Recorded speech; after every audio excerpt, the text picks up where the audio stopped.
Hey guys, I'm going to show you how to remove and replace the light bulb here on your 2014 Lexus RX.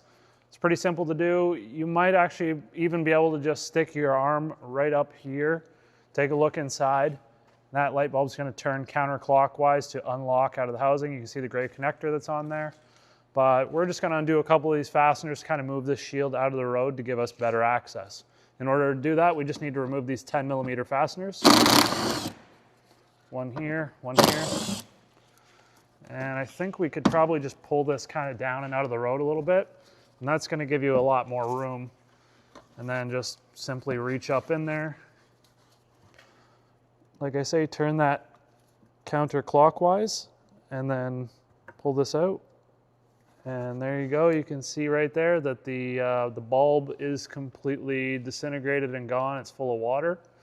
So that's cool. We're just going to unclip this.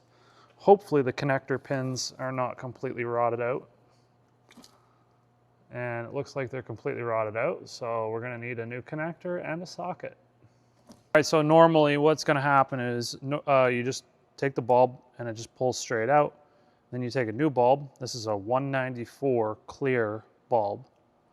Pops back in. Then it's ready to go back in. Now there is little tabs that's on the socket. And you'll see that a couple of them are bigger than the other ones. So you have to make sure you line that up correctly and that it seats in square to the lens, and then turn it clockwise to lock it into place.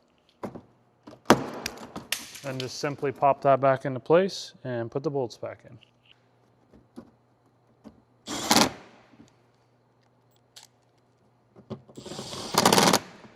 All right, that's it. If you got any questions, throw them in the comments, and we're probably going to make a video on how to replace this lens now that it's full of water. So if you need to know how to do that, check out that video.